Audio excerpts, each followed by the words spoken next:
enjoy having the interviewer here. And we want to thank you so very much for being a part of the documentary for our Voice in Action program. For the record, we want to make sure that we get your name and your title, if you can tell us at this point. My name is Donshon Wilson. I am the Administrator of Communications for the East Cleveland City School District, and I'm also the Marching Band Director at Shaw High School. Okay, and if you can, and if I have some questions for you. Okay. And if you want me to repeat it, I'll be more than happy. The ones that are extensive, I'll repeat those. Okay. Just to start off, we want to ask you the first question. Tell me about yourself and the history of your family. About myself. Well, I was raised by my mom. I never knew my dad. I saw him probably one time when I was probably 4 years old. And I just remember seeing him once, and I've never seen him again. So my mom, she was married to my stepdad, and he pretty much raised me until about the age of, well, and pretty much until he passed away. So pretty much was raised single-parently by moms who did, I think she did a phenomenal job with me and my two sisters. I'm the middle child. I'm the only boy. So I have two sisters, one in front and one behind. Okay. Also, can you think of a time looking back in your earlier memories of East Cleveland? And can you tell us what was life like then? Wow. East Cleveland was the place to raise a family and enjoy living. I remember before we moved to East Cleveland, from Cleveland, my mom was always saying she wanted to buy a home in East Cleveland and wanted us to attend East Cleveland City Schools. So that dream became a reality for her in 1979. She was able to purchase a home here in East Cleveland, actually on Orinoco Avenue. And from that point on, we were enrolled in East Cleveland City Schools. Okay. What year was that? Guesstimate? 1979. Good memories? Oh, great memories. Okay. We call it back in the day. It's funny to say that now because coming up, you always heard people talk about back in the day, but now being able to be affiliated in the city and seeing the transformation, how the city have changed, it's different. Okay. What are your fondest memory of East Cleveland? My fondest memory of East Cleveland, Shaw High School Marching Band. Okay. Tell me a little bit about it. Expand. Me and a couple of friends, we always admired the marching band. Being, in fourth grade, elementary school, they would come down, march down the street to the game. And the stadium at that time, Chambers Elementary, was built, was a part of the stadium. Okay. And you had a big wall that was sitting there, and then you had these metal doors that would lock, and if you didn't have a ticket or it was sold out, you couldn't see the game like you can now. Okay. You can just ride down the street and see. So it was always that I guess, if you will, that experience to want to be a part of, to be inside of it. So I just recall me and a couple of friends putting on chitlin buckets and whatever kind of buckets we can get, and with our belts on, imitating the drum line at Shaw High School. Okay. So that was one of my fondest memories. Okay. In what way has the city changed over time? What do you think contribute to those changes in East Cleveland? Drugs. Okay. Anything else? Pretty much. I just think when the drugs came in, probably the mid-'80s, it affected a lot of families, a lot of businesses, just the whole community. Okay. Any particular community you think it affected more than others? I mean, of course, the city of East Cleveland, we were a small city, so it was kind of easy for, I guess, the drug dealers to do a lot of distributing drugs here, and it got a hold of some of these families who, apparently experienced those drugs, and it took a toll on them. Homeowners and families, things like that. Saw a lot of that negativity growing up. This is a two-part question. How has race or racism impacted you personally, and how has it impacted the city of East Cleveland? Well, in what regards, are you speaking of? Meaning like race, color of a person's skin, or racism, being an African American as a whole. How has that affected you personally, or affected East Cleveland? Was it Caucasians at one point, and then it turned to blacks? How did that affect the city? Did you see the transformation of people moving in and moving out because of the color of your skin? Well, when I moved here in East Cleveland, it was predominantly of African American individuals here in the city. But however, just learning the history of the city, once upon a time it was all predominantly Caucasian families living in the city. Like I said, when I was here, it was predominantly African American, although there were a few Caucasians that were still living in the city. Actually, there was an individual on the street that I lived on, and I forget her name, but she was the first house on that street on Orinoco when it was a dirt road. Okay. And this was probably, she would sit out and tell us the story. It's probably like 1981. 1981? Yeah, and she was an older lady. She lived by herself. So that's pretty much my only experience as far as race, the differences in the race, because I only experienced that of our people. Okay. And so you never felt racist impact Oh, no. on yourself personally? No. So you don't have any memory of that at this point? Not here in the city, no. Okay. How has inequality impacted you personally, and how has it impacted the city of East Cleveland, the inequality of maybe jobs or education or health, not having it in the city? How has that impacted you? Well, the way it impacts me now is because I see the results by me being in education and being around a lot of the students and families. I see of course, the economy has changed.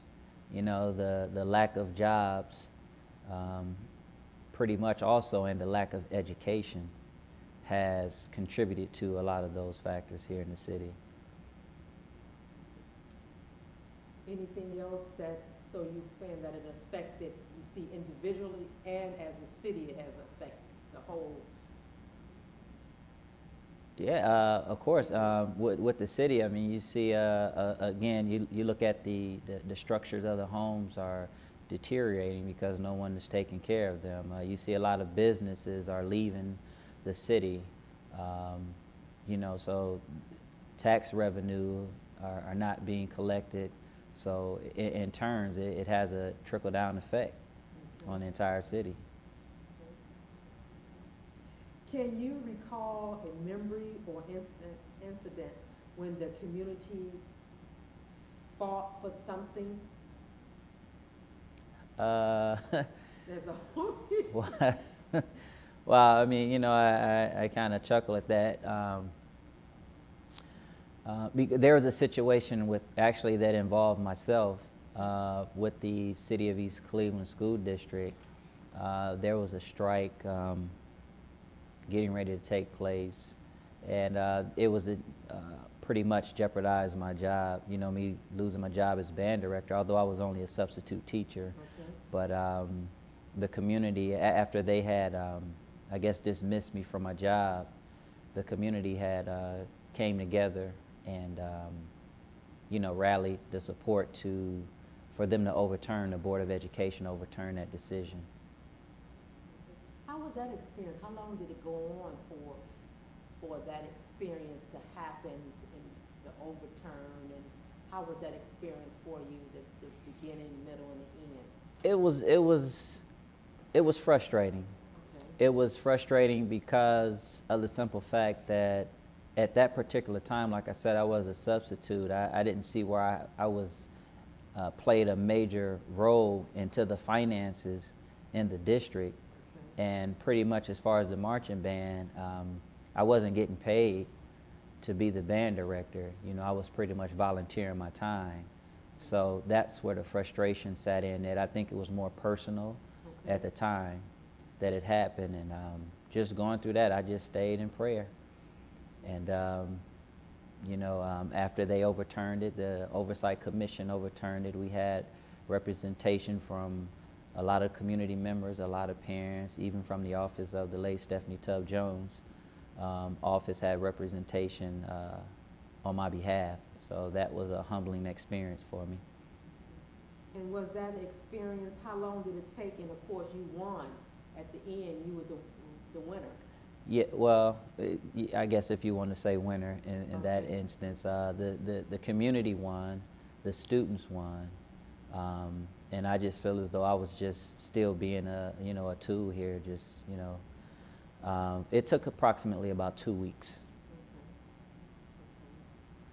You wouldn't want to relive that again?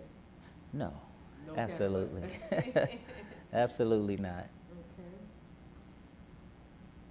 Okay. And we just wanted to know, how has the surrounding institutions and city impacted East Cleveland?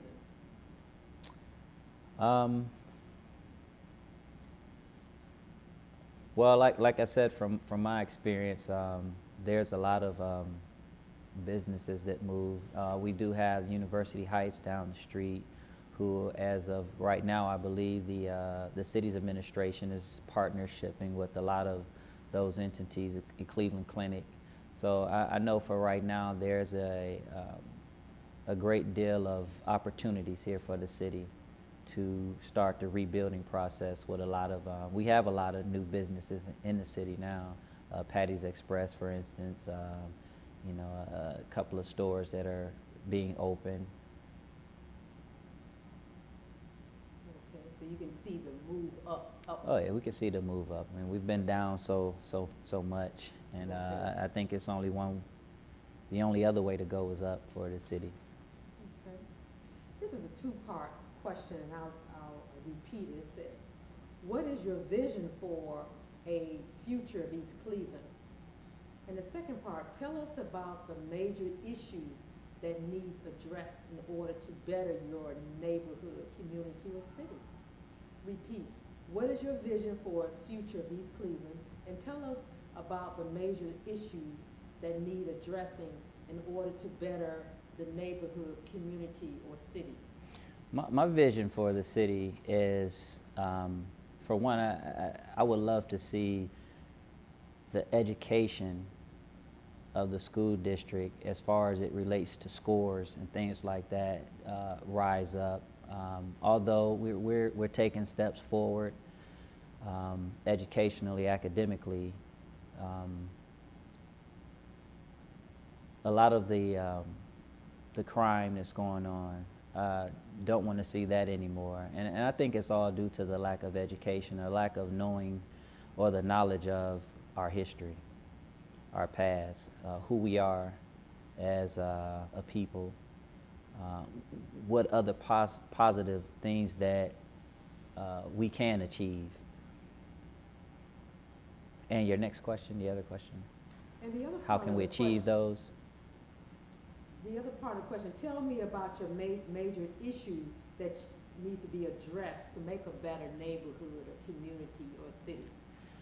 I think awareness, like I said, awareness, and I think it starts with not just as it relates to education as far as the students, but also educating the parents on their rights and the laws. I think there's a lot of misrepresentation of what parents believe their rights are.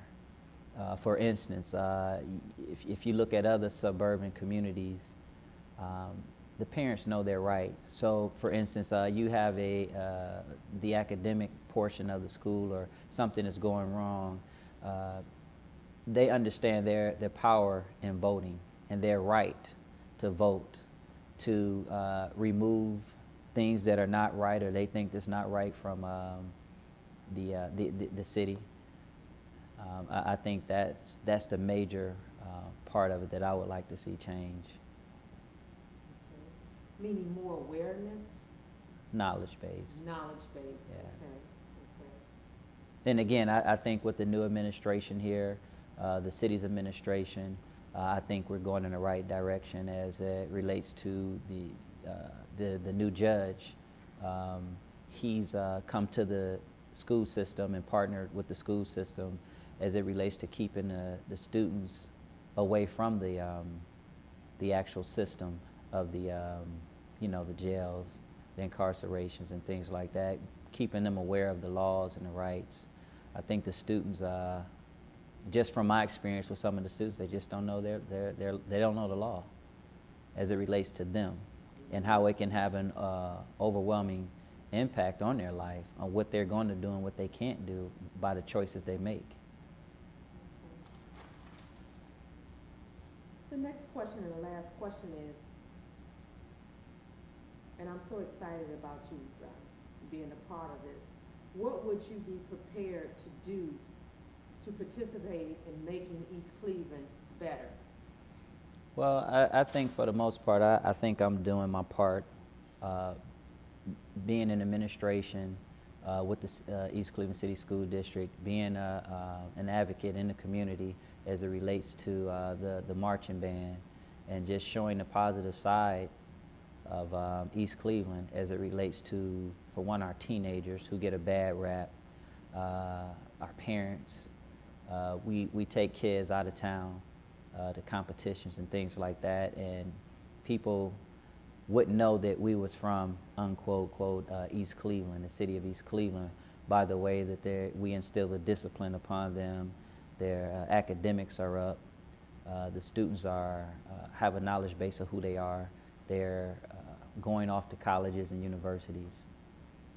So I think for that aspect of it, I'm doing my part personally here, but on a larger scale,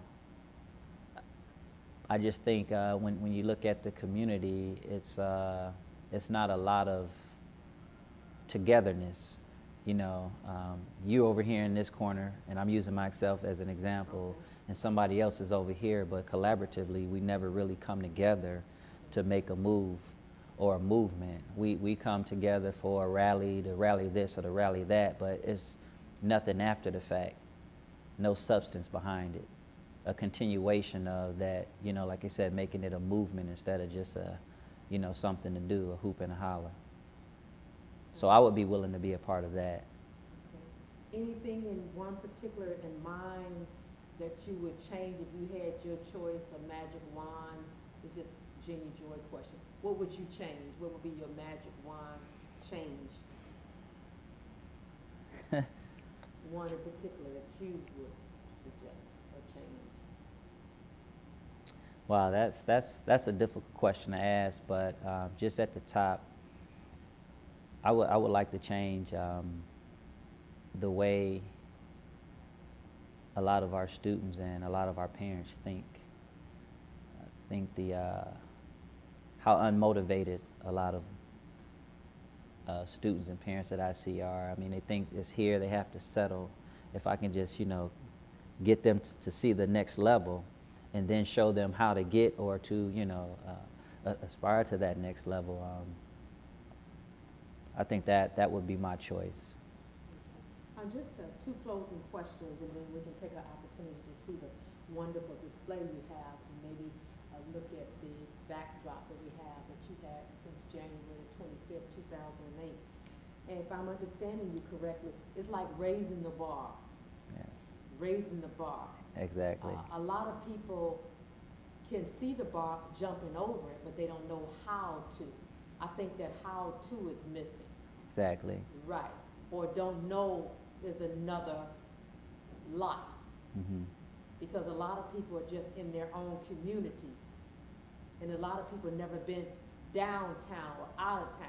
Mm-hmm. So what they're surrounded, they think that's it. Exactly. That's it. And it's them against us. Is that what you're seeking to say? Exactly. Okay. So that's why I say with the marching band, I'm able to use the marching band as a draw and as a tool to be able to allow those students and parents to see things other than what they see around. When we go out of town to other states, and we go and travel. They see, for instance, the students see kids their age, look like them, talk like them, but they're doing something different. They're doing something different. Parents, when we go to places, we try to take a tour, not just to the expensive homes, but the middle class homes and families where they can see nice grass in the yard, just some of the things that they can aspire to want to become. And what are their reaction on their face when you see it that brings a smile to your face? I can recall the first time we were able to take a trip. In our first trip as band director, we took the students to Montgomery, Alabama, to the Turkey Day Classic. That's a college, historically black college university football game with Alabama State University and Tuskegee University. And we were driving, we had a charter bus, and we were driving down 71, 75 South. And one of the students said, she was looking out the window, and she said, wow, we're going through North Carolina. I never seen North Carolina before. So at that moment, it just a light bulb clicked on. And then I said, that's going to be my MO, is to take these kids out of the city and to show them different places and different things that they not only able to see on the map or on television, but they can get the hands-on experience themselves. This is my closing question, then we'll get to the wonderful display you have here. With you being at the age you are, and I just say young compared to other people, you're so Thank you. knowledgeable. What have you had one person or several people who was under your leadership prior to you taking, or the beginning of your position as a band leader, that you really proud of today? Can you name several people that, or one person? Under my leadership? Right, was under your leadership, and now they're doing extremely well. One in particular this day, I have a lot of successful students that was under me as band director, my students, but one in particular is this young lady, Erica Walker. She was an individual, very shy and timid when she first joined the marching band, and she brought into the philosophy of academics first, discipline, academics. She went on to, she was a student speaker. I think she was third or fourth in her class, student speaker here at graduation. She's at Bethune-Cookman College, and it's now Bethune-Cookman University. And she's Miss Bethune-Cookman University. She's also a proud new member of Delta Sigma Theta Incorporated. And she's just doing phenomenal, And I remember when she was here, she was going through a lot of personal challenges she had as it relates to family and things of that nature. But she's one that stand out. Because despite what she's been through and despite her situation, she still wanted to achieve, a lot of great goals. She's even come to Cleveland on her off time and had internships at, I believe, Channel 5 with Danita Harris and, Fox 8 with Wayne Dawson. So. Can you tell us a little bit about what we have here, the trophies? Can you name the instruments, and then we can just go back for the backdrop we have. Well, this is just a small portion of our trophies, and they are dear to us. They are actually trophies for us as it relates to competitions and things that we do. And we kind of use this philosophy and tie that in with the students in the classroom. We're in a competition pretty much every weekend. Yes. And so we prepare for that competition starting on Monday, Tuesday. So the philosophy behind that is the same philosophy that I ask the students to use in the classroom. You usually have a test on Friday. We prepare 4 to 5 hours a day just to get the competition. And your competition in the classroom is that test or passing the class. And these trophies, since I've been band director, and since we started doing competitions, and we probably have probably a 99% first place trophies. I can recall maybe 2 or 3 second place trophies since we've been involved in competition. These are competitions in Ohio, out of the state of Ohio, from Tennessee, Alabama, Georgia, New Orleans, Chicago, Michigan, all over the place. So we take pride in being number one. It's a hard thing to do, but the students, they kind of become my heroes because of the hard work and the dedication and the commitment that they put into what they do here.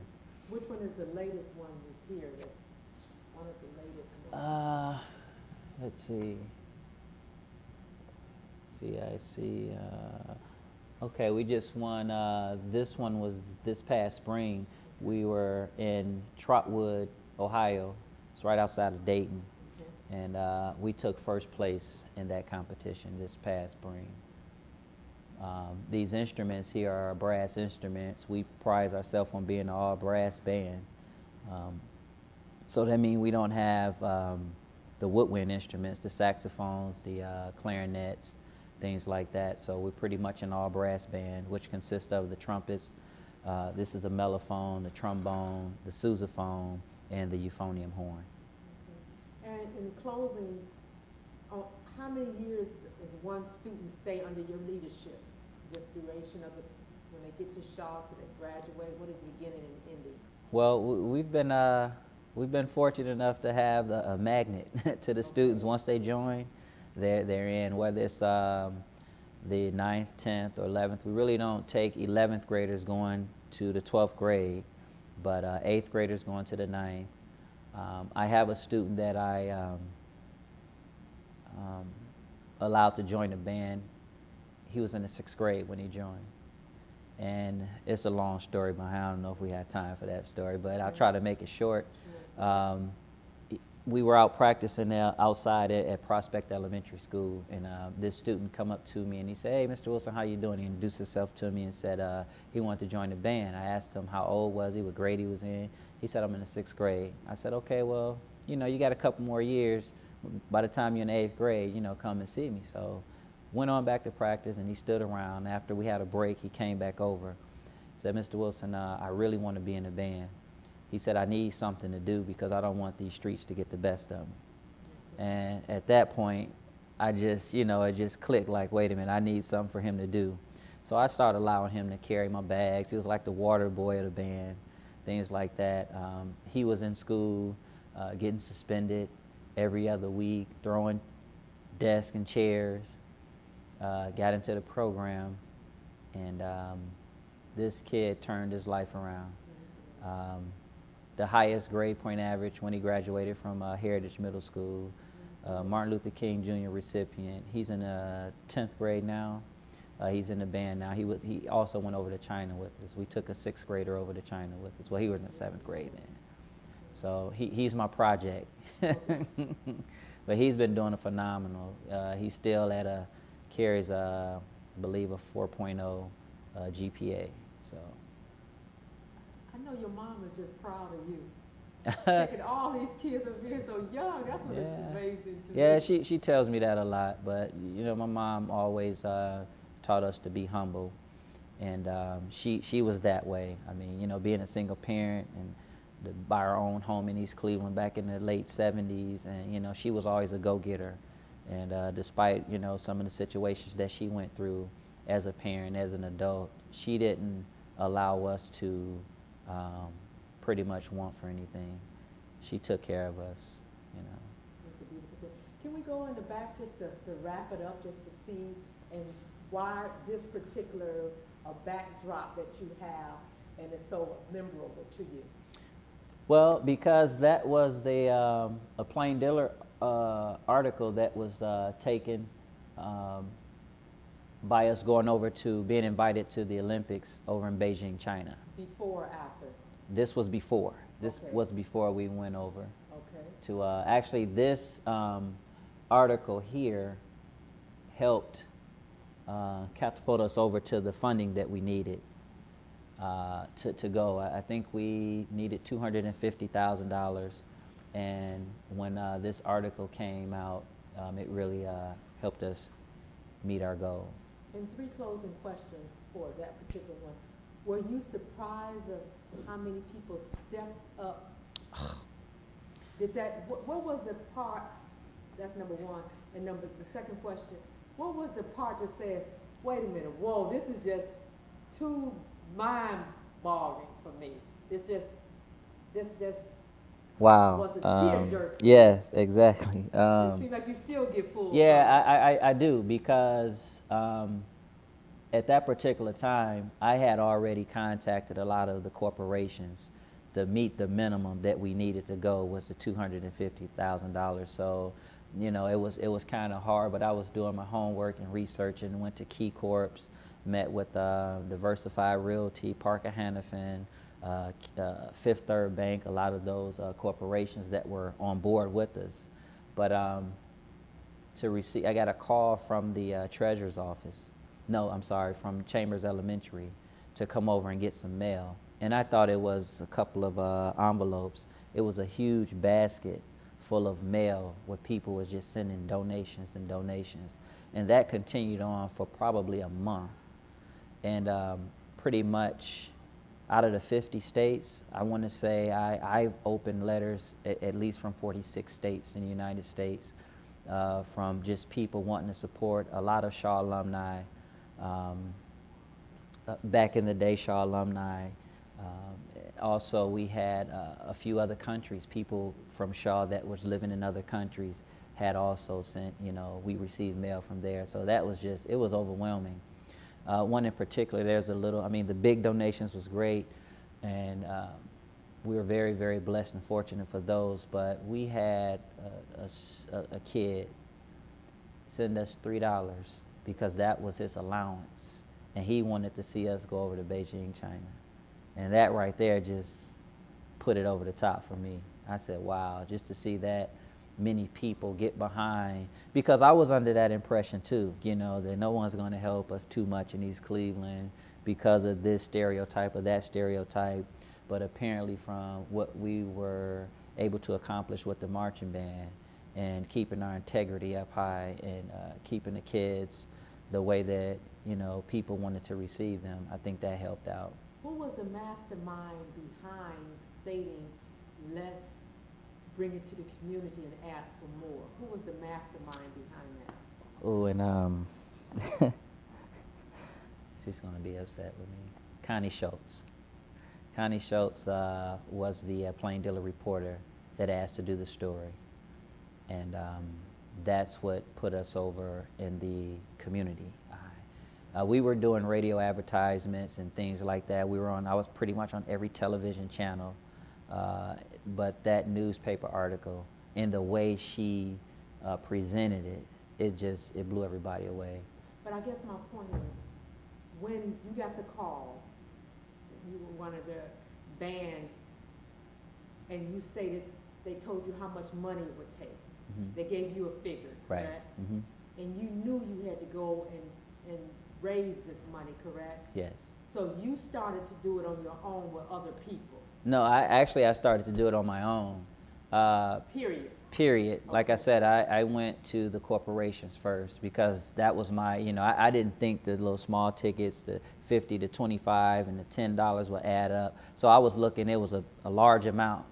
So I went, and it was, you know, you have to go through the secretary, the vice presidents of the vice presidents before you know, I was able to get to the top key people. So it was a lot of hard work, but I was determined.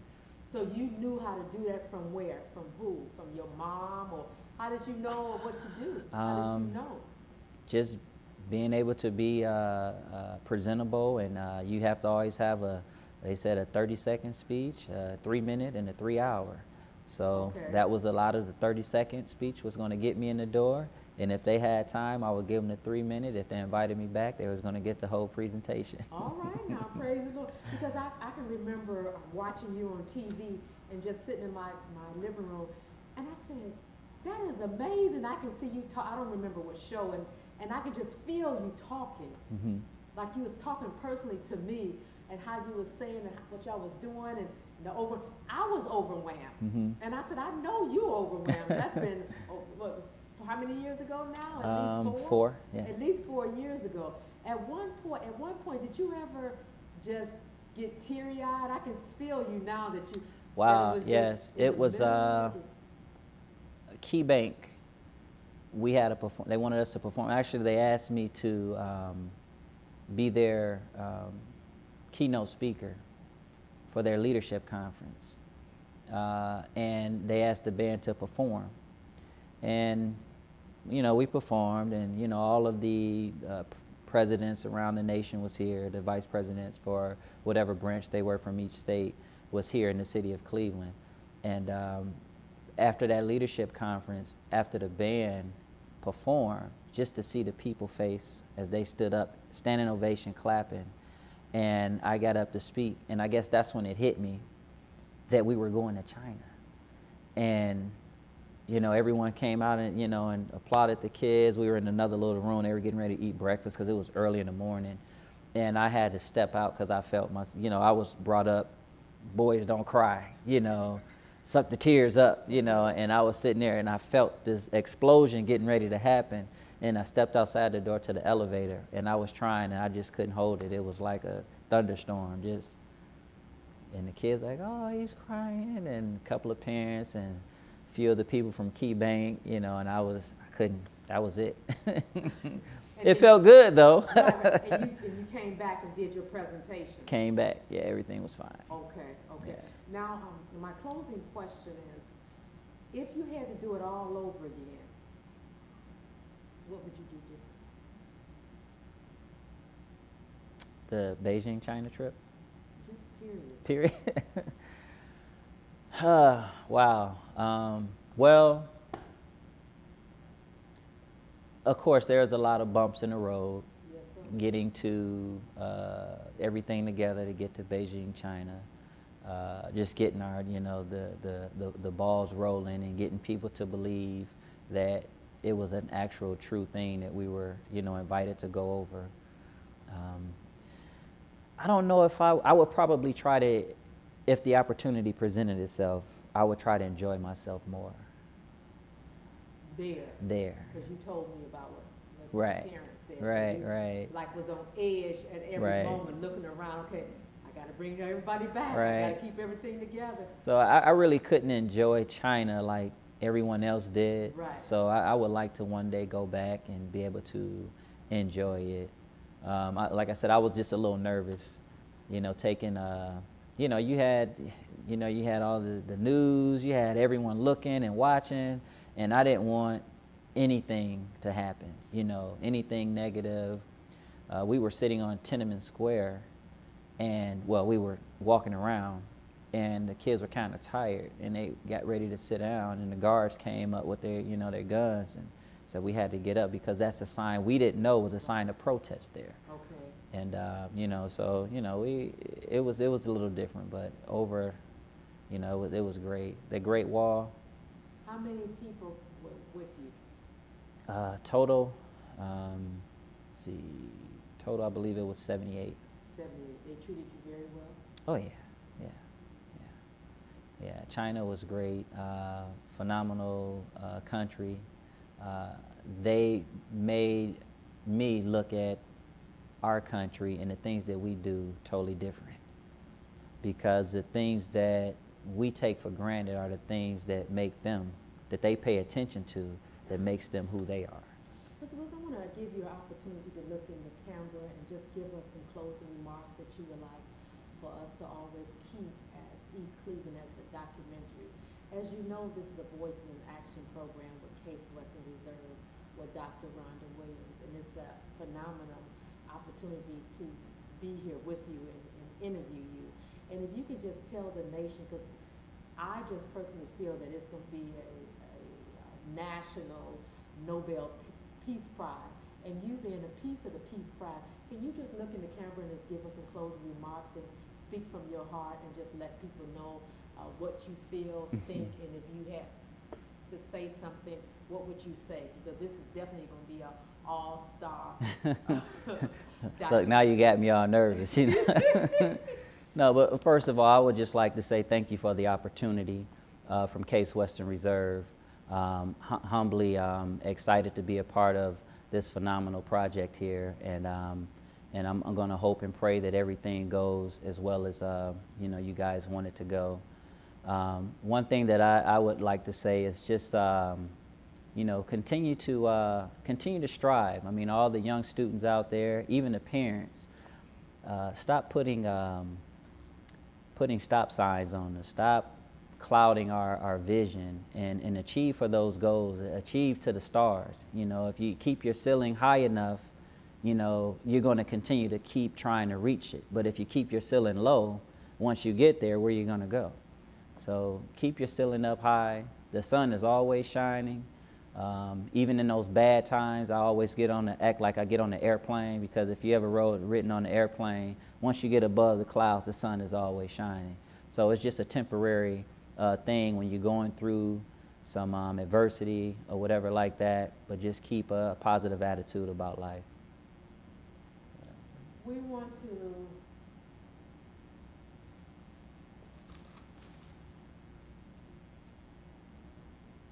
take the opportunity to say thank you once again.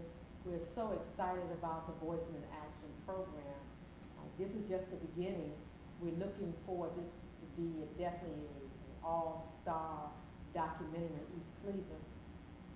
And I'm Jeannie Joy. I will be able to tell my story for East Cleveland, because I remember East Cleveland used to be Millionaire Row back in the day.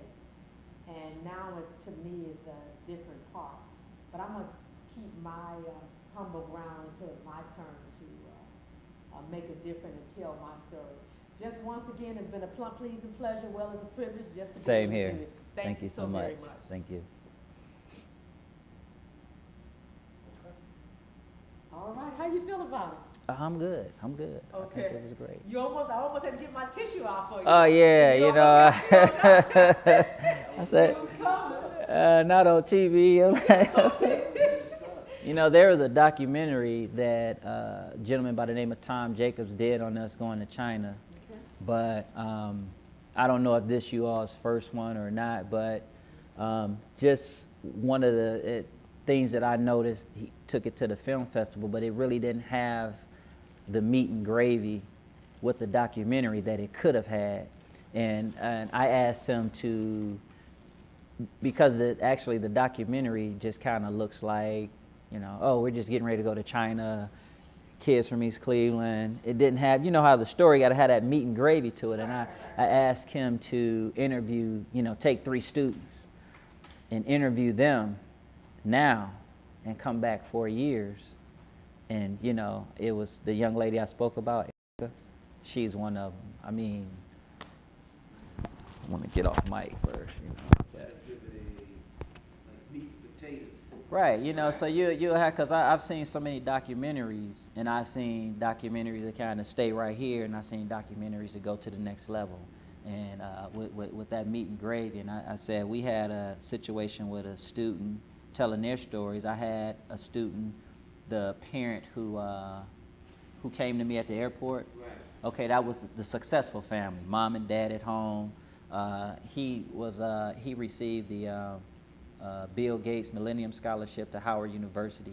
So, you know, he was a successful story from the beginning.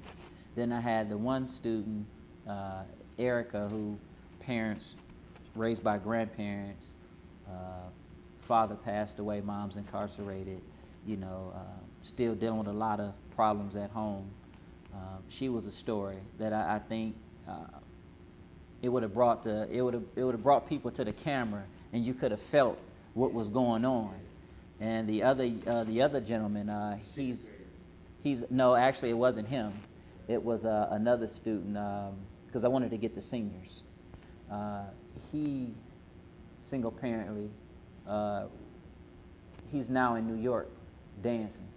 Wow. So, you know, he's doing it, and all of them getting ready to graduate. That's 3, plus the 6th grade would be 4. That's your storyline right there. Man. Look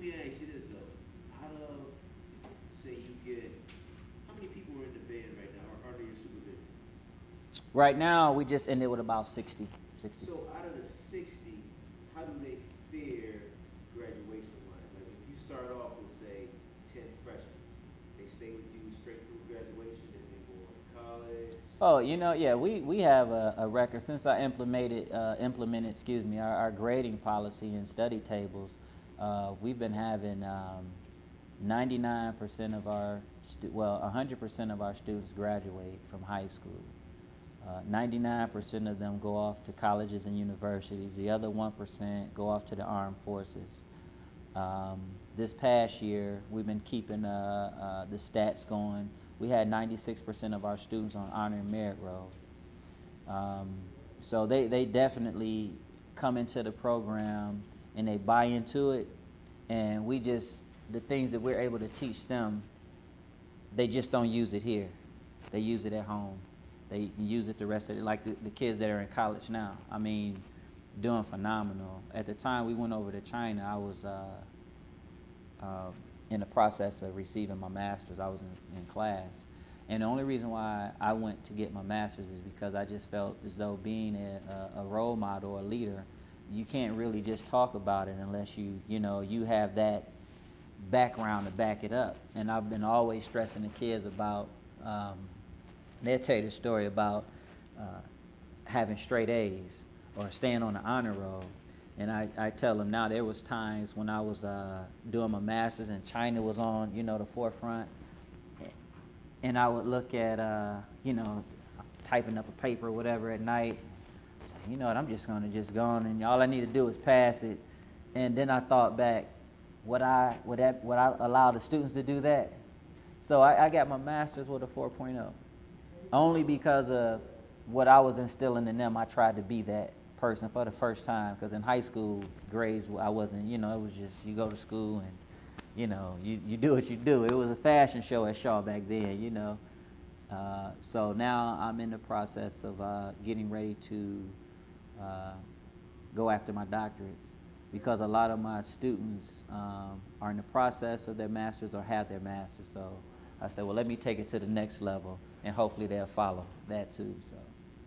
Man, that's excellent, and that's a storyline in and of itself. Yeah, so yeah. When they go write the story, Yeah. take it to a movie, they can say how you saved them from the street. None of them went to jail. None of them dropped out. They all went to college, and then you have 4 stories Yep. there. Oh, that's awesome. You should definitely get that guy to come back. Yeah, and, yeah. And follow up with the It was supposed to have been, where are they now? After 4 years. After 4 years, what are they doing? These China kids. Well, they called it, the documentary, Mr. Wilson Kids. And but he ran out of time, and he was doing a whole bunch of other stuff. But when I saw the documentary, they showed it at Case. Actually, Case was a partnership behind it. And when I saw it, I said, and, he was like, I'm gonna take it to the film festival, and I just knew, just looking at it, I was like, it was good. But that one just, if he had done it that way, Oprah would have picked that up, because it was a story. It was a tearjerker, but it was a happiness at the end. It was a movie. Not too late for that. No.